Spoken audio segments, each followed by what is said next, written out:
안녕하세요, 김지영입니다. 안녕하세요, 유연경입니다.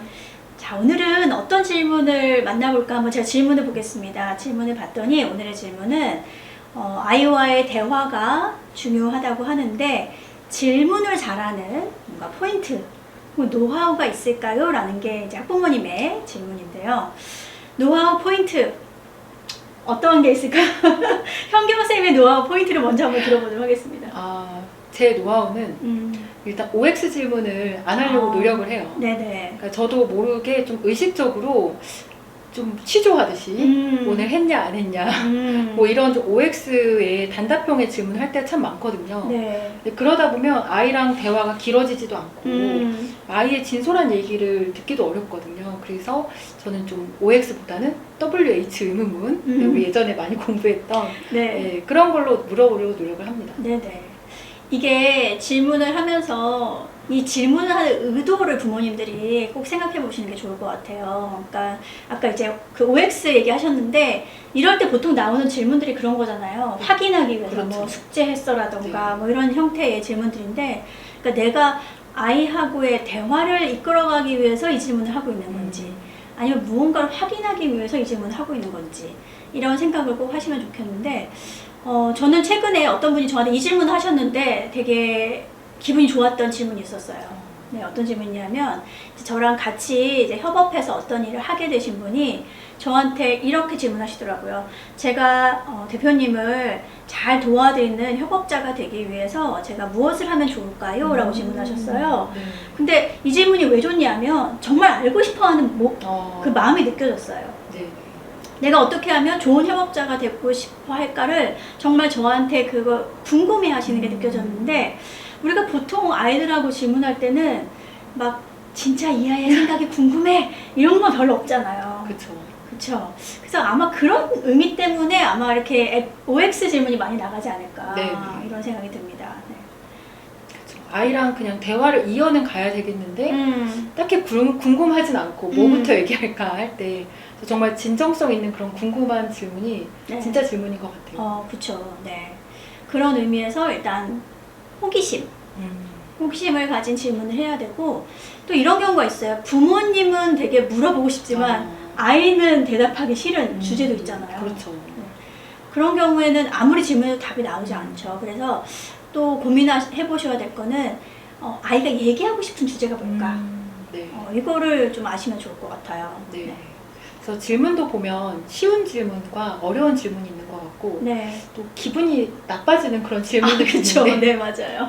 일단 질문의 순서를 정해본다면 좀 쉽고 대답하기 가벼운 그런 질문부터 시작해서 네. 천천히 마음을 열면서 들어가는 게 좋을 것 같다는 생각이 드네요. 네, 맞습니다. 그리고 그 코칭을 할 때 이런 법칙이 있어요. 2대8, 8대2의 법칙이라는 게 있는데, 뭐냐면 대화를 할 때 나는 듣는 거를 8을 하고 질문을 2만 해라. 이런 얘기거든요. 근데 한번 아이들과의 대화를 이렇게 들어보시면 내가 8의 질문을 하고 있는지 아니면 8의 듣기를 하고 있는지 아마 생각해 보실 수 있을 것 같아요. 그렇죠. 네. 그래서 많이 들어주는 게 중요하지 많이 질문하는 게 오히려 중요하지 않을 수 있다. 네. 그렇죠. 아이가 참 많이 얘기를 하고 싶은데 네. 나도 모르게 궁금한 게 그때 막 생각이 나가지고 아이의 말을 끊어버릴 때도 있고 네. 그런 실수를 하면 안 될 것 같아요. 네, 그렇죠.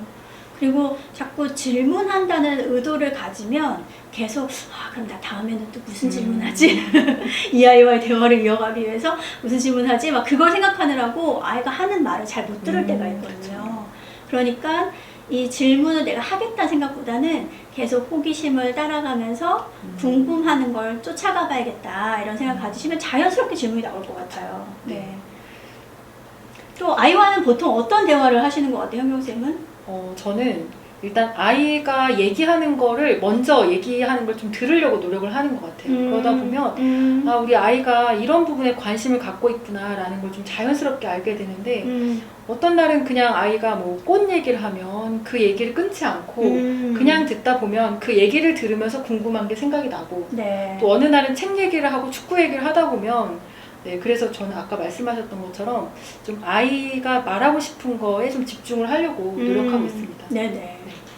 또 중요한 게 내가 엄마가 먼저 얘기하는 것도 되게 중요한 것 같아요. 아이한테 계속 질문을 하기보다는 내 얘기를 하고 그쵸. 네 생각은 어때? 너는 나라면 너는 엄마 상황이라면 너는 어떻게 했을 것 같아? 이런 질문을 하는데 저는 일부러 그래서 저희 아이한테 제가 실패했던 얘기를 좀 많이 해요. 네네. 그래서 오늘 유튜브 찍었는데 망했다 막 이런 거 있잖아요. 네. 막 말이 꼬이더라 막 이런 거 얘기하면서 야 근데 이럴 땐 어떻게 하면 좋을까? 이런 얘기를 하면 오히려 되게 좋은 솔루션을 줘요. 네. 그리고 저는 방금 말씀드리니까 생각이 났는데 저의 실패담을 얘기하면 아이가 그렇게 좋아하죠 일단은. 네 좋아해요. 아이가 엄마 어렸을 때 성적 떨어졌던 얘기 또 요즘에 또 하면서 어려웠던 얘기하면 자기가 뭔가 네. 도움을 줄 수 있을 것도 같고 왠지 네. 동질감을 느끼는 것 그런 같아서 것 같아요. 네. 엄마의 실패담 아주 좋은 것 같아요. 네. 이게 질문을 연구하는 학자들의 얘기를 들어보면 이 질문이라는 게 어떻게 보면 누가 질문하냐가 파워를 결정한다고요. 네. 그래서 우리가 인터뷰 장면이나 면접 장면 생각해 보면 계속 그런 뭐 회사 대표님이나 뭐 이사님들이 계속 질문하고 네. 이 면접자들은 계속 답을 하잖아요. 이미 거기서 파워 관계가 생기는 거거든요. 네. 그러니까 우리가 자꾸 부모님이 너무 질문의 주도권을 가지고 있으면 그만큼 파워 관계가 이미 상하의 파워 관계가 된다는 의미가 될 수 있거든요. 그러니까 오히려 그 주도권을 아이에게 넘기는 거죠. 그러면 이게 상호작용도 대등하게 안 일어나니까 그렇죠. 엄밀한 의미에서 상호작용이라고 말할 수도 없겠네요. 그렇죠. 엄밀한 의미에서 대화가 아닐 수 그렇죠. 있죠. 내가 계속 질문을 한다는 것을. 네네. 네. 그래서 아이가 계속 질문하게끔 유도하는 거, 저는 이것도 되게 좋은 방법일 거라고 생각이 들어요. 네. 혹시 최근에 받았던 질문 중에서 이 질문 되게 좋았는데 이런 거 기억나는 거 있으세요? 최근에 요즘에 저한테 힘을 주는 네. 힘을 주는 일이 있느냐 라는 그 질문이 뭔가 저의 생활을 좀 되돌아보게 해주고 정말 힘났던 것들을 하나하나 떠올려 보게 해서 그게 지금 딱 떠오르네요. 좋습니다. 사실 힘을 나게 해주는 게 있었느냐 없었느냐는 아까 얘기한 OX 질문일 수도 있지만 좀 유념하셔야 될 게 OX 질문이 항상 나쁜 건 아니에요. 네. 네, 지금 이런 질문은 나를 생각해 보게 하잖아요. 네. 나한테 요즘 힘내게 해준 말이 뭐가 있었지? 이런 걸 생각해 보게 하니까 꼭 나쁜 질문은 아닙니다. 네. 그리고 제가 또 하나 꼭 말씀드리고 싶은 게 우리가 보통 왜라는 질문 되게 좋은 질문으로 많이들 얘기하시잖아요. 그래서 아이들한테 계속 왜를 물어봐라. 왜 너는 왜 그렇게 생각하니? 뭐 그래서 왜를 물어봐라고 하는데 사실 왜 질문이 힘들고 어려웠고 또 어찌 보면 되게 압박감을 주는 질문인 것 같아요. 따지듯이 네. 뭔가 나를 추궁하듯이 그렇게 다가올 수도 있기 때문에 정말 좋은 의도인지 아닌지를 알고 맞아요. 질문하는 사람이 알고 있어야 될 것 같아요. 네. 그리고 왜라는 질문할 때는 이 어투가 진짜 중요합니다. 네, 그렇죠.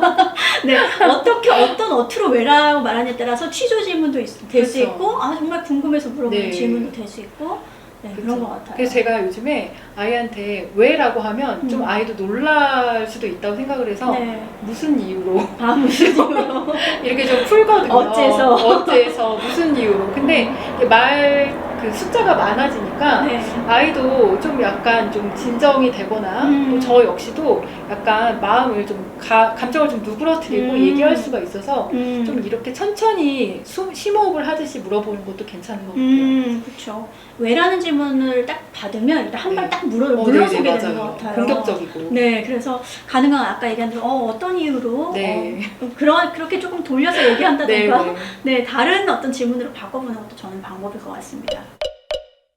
네, 오늘 그 대화를 하면서 어떻게 질문하는 게 좋을까요? 라는 이제 학부모님의 이 질문을 가지고 저희가 함께 이야기를 나눠봤고요. 오늘 했던 이야기들 중에서 나 오늘 집에 가서 이거 한번 실천해보고 싶다라고 하는 것들 한번 실천해보시고 아이들과 즐거운 대화 나누시면 좋을 것 같습니다. 네, 저희는 그러면 다음 시간에 다시 뵙겠습니다.